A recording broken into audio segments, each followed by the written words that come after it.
Good morning students, my self शान Patel from संकल्प international school.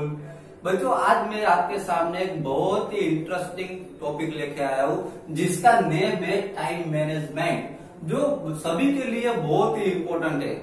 मेरे लिए, आपके लिए, आपके पेरेंट्स के लिए, जितने भी जॉब करते हैं सभी वर्कर्स के लिए, सभी के लिए ये टाइम मैनेजमेंट है, बहुत ही इम्पोर्टेंट है। मीन्स हमने अगर टाइम मैनेजमेंट नहीं किया, कोई भी पर्सन हो अगर टाइम मैनेजमेंट नहीं करता लाइफ में, तो लाइफ बहुत ही टफ हो जाती है, क्योंकि टाइम मैनेजमेंट तो सभी वर्क के लिए बहुत ही इम्पोर्टेंट है। ओके, टाइम मैनेजमेंट के लिए मैंने यहाँ पे कुछ स्टेप्स दिए गए कि टाइम मैनेजमेंट के लिए कौन कौन से स्टेप्स जो है वो टाइम मैनेजमेंट में इन्वॉल्व होते हैं, वो बहुत ही टाइम मैनेजमेंट में बहुत ही जरूरी है। तो यहाँ पे सबसे पहले हम जो फर्स्ट स्टेप देखने जा रहे हैं वो है गोल।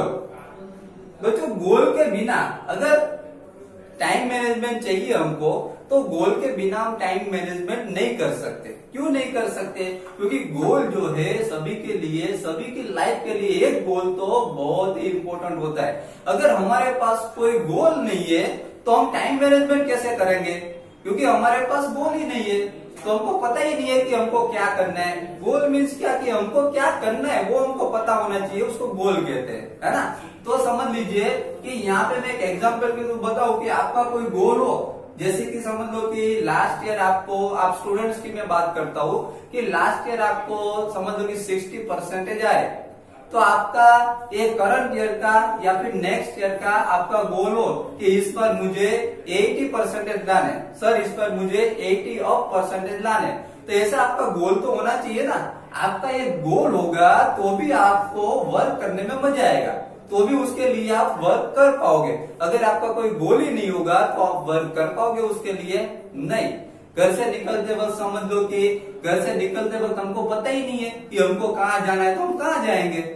समझ में आ रहा है? तो घर से निकलते तो हमको पता तो होना चाहिए ना कि हाँ, घर से निकल के हमको स्कूल जाना है या फिर घर से निकल के हमको ऑफिस जाना है, ऐसा हमारा गोल तो होना चाहिए ना। ओके, तो गोल के बिना कुछ नहीं हो सकता। एक गोल हो तो ही हम उसके लिए वर्क कर पाते।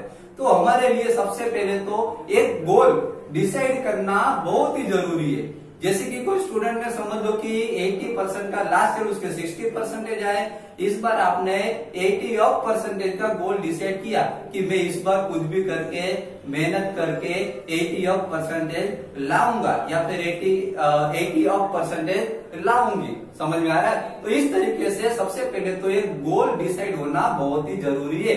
ओके, गोल होगा तो हम उसके लिए वर्क कर पाएंगे। सेकंड स्टेप है टास्क। सेकंड स्टेप कौन सा है? टास्क। जैसे कि समझ लो कि आपने एक गोल तो डिसाइड कर लिया कि मुझे 80% लाने, इस बार मुझे 80% लाने, लेकिन उसके लिए टास्क तो करने पड़ेंगे ना। जैसे कि आप डेली आपकी एक्टिविटी हो कि आप समझ लो कि 1 आवर या 2 आवर गेम खेलते हो या फिर फेसबुक यूज करते हो या फिर समझ लो कि फुटबॉल खेलते हो। ऐसे अलग अलग टास्क आप करते होगे कि कोई जनरल नॉलेज की बुक्स रीड करते हो, ऐसे बहुत सारे टास्क आप करते होगे ना। तो उसके लिए जो आपने गोल डिसाइड किया है उसके लिए सबसे पहले तो आपको डिसाइड कर लेना पड़ता है कि आपको कौन कौन से टास्क करने पड़ते हैं। ओके, और वो टास्क में भी प्रायोरिटी होनी चाहिए। वो टास्क में भी क्या होना चाहिए? थर्ड स्टेप से प्रायोरिटी। जैसे कि समझ लो कि लास्ट ईयर आपके 60% आए थे, तो लास्ट ईयर आप क्या करते थे कि ज्यादा टाइम आप फेसबुक में यूज करते थे, है ना। ज्यादा टाइम आप खेलने में वेस्ट करते थे। अब खेलने में वेस्ट करते हो 2 आवर्स मोबाइल में गेम खेलने में यूज करते हो या फिर फेसबुक में यूज करते हो या फिर समझ लो कोई भी अदर एप्लीकेशन यूज करते हो। ओके, तो ये जो टास्क जो होते हैं उसमें भी प्रायोरिटी होनी चाहिए कि ये जो फेसबुक है वो आप यूज करते हो, गेम खेलते हो, बुक्स रीड करते हो, बराबर। तो प्रायोरिटी आपकी क्या होनी चाहिए?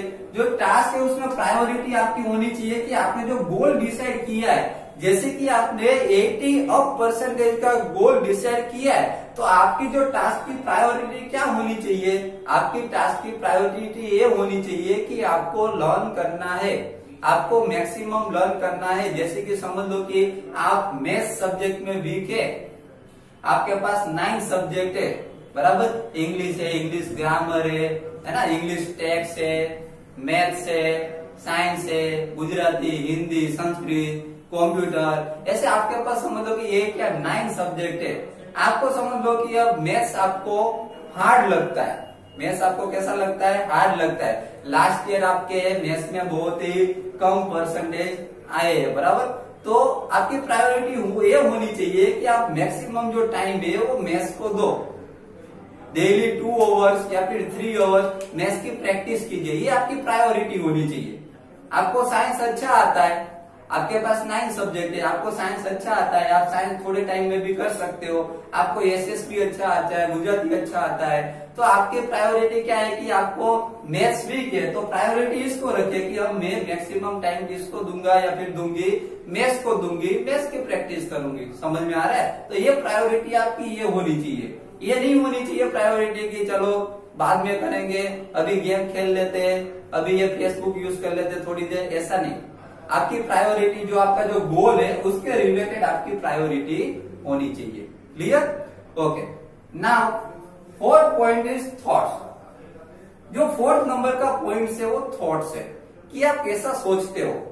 चलो आपने गोल तो डिसाइड कर लिया कि सर मुझे 80% लाने, बराबर। आपने गोल डिसाइड कर लिया कि सर मुझे 80% लाने, ये आपकी सोच है, ये आपने सोचा कि मुझे 80% लाने।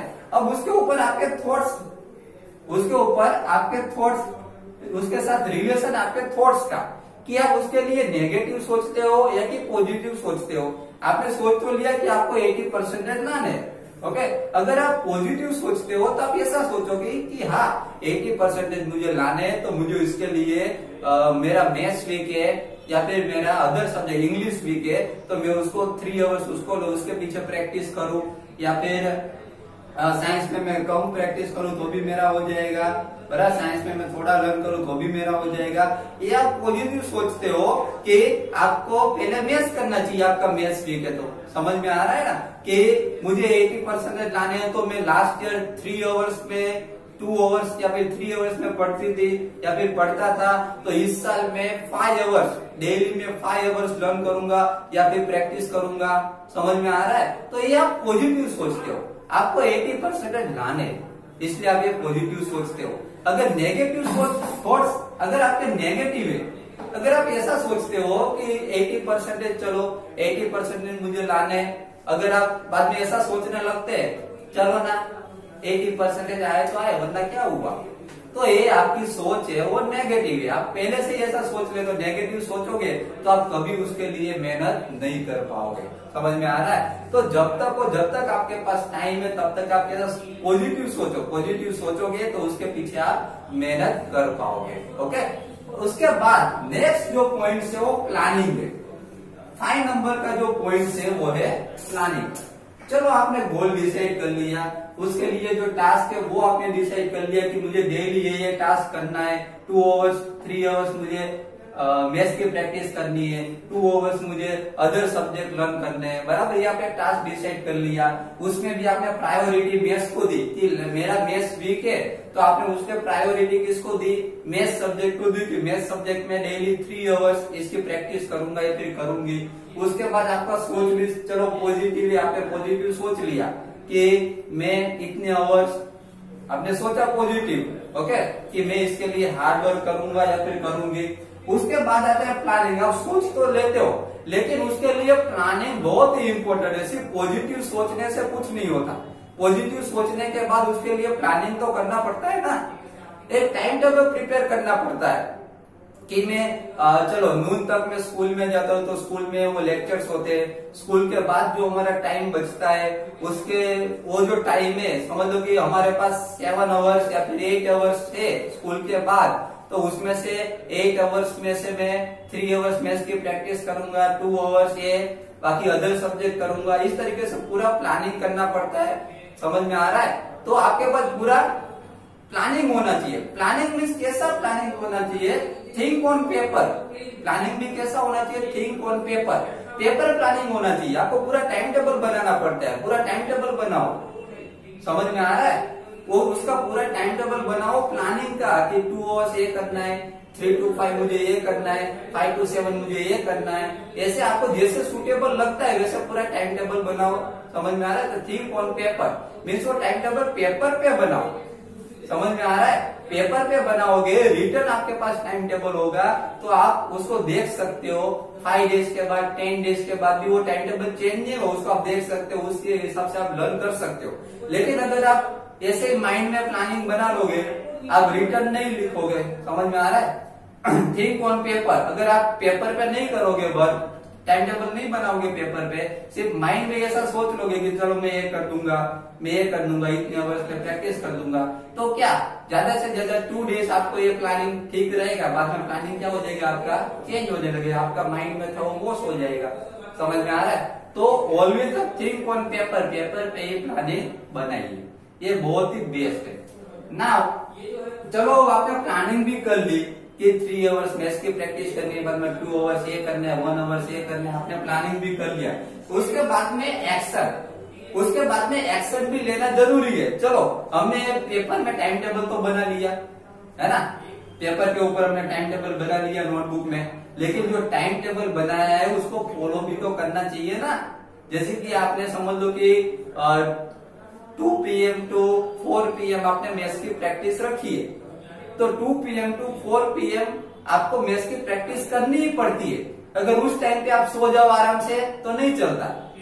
समझ में आ रहा है? 2 PM to 4 PM अगर आप सो गए आराम से, ऐसा सोचोगे चलो कल कर लूंगी, तो ऐसा नहीं चलता। इसके लिए ऐसा बता गया प्लानिंग तो इम्पोर्टेंट है, लेकिन प्लानिंग करने के बाद उसका एक्शन भी तो होना चाहिए। समझ में आ रहा है? अगर आपके चलो आपके मम्मी भी देखो, आपके मम्मी का जो टाइम मैनेजमेंट होगा वो सबसे बेस्ट है, क्योंकि मम्मी जो है वो कुकिंग भी करती है।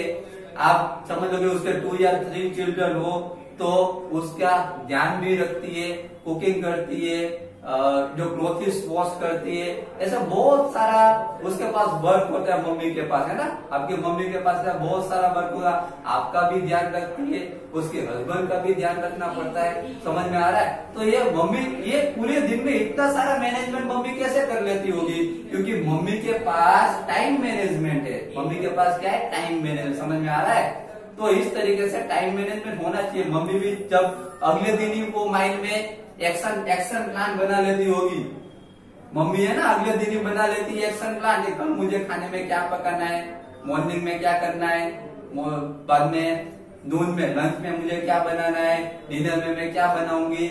मम्मी को पूछना, अगले दिन वो सब प्लानिंग कर लेती है, इस टाइम पे मुझे क्या करना है, पूरा नेक्स्ट डे का आज ही वो प्लानिंग कर लेती है। तो प्लानिंग करना बहुत ही इम्पोर्टेंट है। कोई भी गोल आपको कंप्लीट करना हो तो उसके लिए प्लानिंग करना बहुत ही इम्पोर्टेंट है।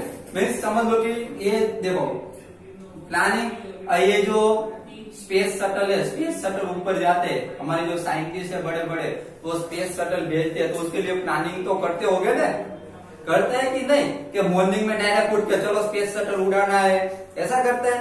नहीं, वो उसके लिए बहुत सारा प्लानिंग करते हैं। ओके, तो इस हिसाब से हमें उसके लिए एक्शन भी तो करनी चाहिए ना।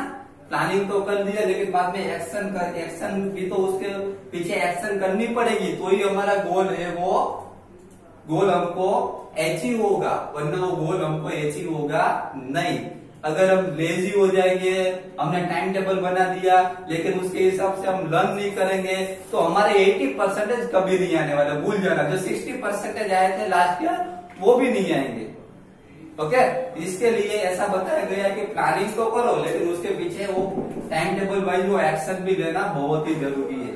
उसके बाद बताया गया है कि स्मार्ट वर्क, हमने गोल डिसाइड कर दिया, उसके टास्क के उसमें हमने प्रायोरिटी दे दी, तो ये टास्क को पहले करना है, बाद में हमारा थॉट्स भी पॉजिटिव है, हमने प्लानिंग भी कर दिया, हमने टाइम टेबल भी बना दिया, बराबर, ऑन द पेपर के ऊपर टाइम टेबल बना दिया, उस टाइम टेबल के हिसाब से हम एक्शन भी करने लगे, डेली हम उसके हिसाब से लर्न भी करते हैं। लेकिन स्मार्ट वर्क भी करना बहुत जरूरी है। स्मार्ट वर्क यहाँ पे ये बताया गया है कि अगर आपके पास 7 सब्जेक्ट है, उसमें आपका समझ लो कि मैथ्स वीक है, साइंस आपको अच्छा आता है, एसएस आपको अच्छा आता है, आपका मैथ्स वीक है, ओके, तो स्मार्ट वर्क करो। सबसे पहले मैथ्स जो आपका वीक पॉइंट है उसको पहले करो, मैथ्स को पहले करो। ऐसा नहीं कि आपको साइंस आता है, एसएस आता है तो साइंस और एसएससी लेके बैठे रहो, पूरे दिन साइंस और एसएससी लर्न किया करो, आपको अच्छा लगता है तो ऐसा मत करो। आपके जो वीक पॉइंट्स है, जो आपका सब्जेक्ट मैथ्स वीक है, तो आप पहले मैथ्स करो, क्योंकि मैथ्स सोल्व हो जाएगा तो आप साइंस और एसएस तो आप बाद में भी कर सकते हो, क्योंकि आपका साइंस और एसएस तो वैसे भी बहुत अच्छा है। तो आप थोड़ी देर उसके लिए लर्न टाइम दोगे तो भी आपका हो जाएगा। लेकिन मैथ जो है आपका अच्छा नहीं है, आप उसके पीछे टाइम नहीं दोगे, आप स्मार्ट वर्क नहीं करोगे, तो आपका गोल आपको कभी अचीव होगा नहीं। तो ये पूरा टाइम मैनेजमेंट है, इसके हिसाब से टाइम मैनेजमेंट करना पड़ता है। टाइम मैनेजमेंट के ये 7 स्टेप्स है। सबसे पहले गोल डिसाइड करो, उसके बाद टास्क, कौन कौन से हमारे टास्क है वो डिसाइड करो, उसके बाद प्रायोरिटी, जो हमने टास्क डिसाइड किए उसमें भी कौन से टास्क में हमारी प्रायोरिटी ज्यादा होनी चाहिए, कौन सा टास्क हमको पहले करना है वो प्रायोरिटी डिसाइड करो, प्रायोरिटी टास्क डिसाइड करो। उसके बाद thoughts, always positive thinking, positive सोचो। नेक्स्ट प्लानिंग, उसके बाद प्लानिंग, हमारा प्लानिंग होना चाहिए। मैंने आपको बोला think on the paper, paper के ऊपर हमारा प्लानिंग होना चाहिए और डेली उसी प्लानिंग के हिसाब से एक्शन लो। प्लानिंग तो हमने कर दिया, उसके बाद एक्शन भी बहुत ही इंपॉर्टेंट है। ओके, बहुत सारे ऐसे भी होते हैं, बहुत सारे ऐसे लोग होते हैं जो प्लानिंग तो कर लेते हैं, लेकिन जब एक्शन का टाइम आ जाता है तब खुश। समझ में आ रहा है? एक्शन का टाइम आता है, एक्शन तो बहुत ही इंपॉर्टेंट है। समझ में आ रहा है? प्लानिंग तो हमने कर दी, लेकिन उस हिसाब से बाद में उसको फॉलो भी करना पड़ता है। हमने टाइम टेबल बने उसको फॉलो करेंगे तो ही हमारा गोल अचीव होगा। और अगर एक्शन करना है, लेकिन कैसे एक्शन करना है? स्मार्ट वर्क करना है। समझ में आ रहा है? तो बच्चों यहाँ पे मैंने आपको टाइम मैनेजमेंट के 7 स्टेप सिखाए। ओके, तो इसी हिसाब से मुझे ऐसी आशा है कि आप भी इसी हिसाब से अपना टाइम मैनेजमेंट करोगे और इसी तरीके से एग्जाम में भी ये टाइम मैनेजमेंट के हिसाब से ही आप प्रिपरेशन करोगे। Okay, thank you very much.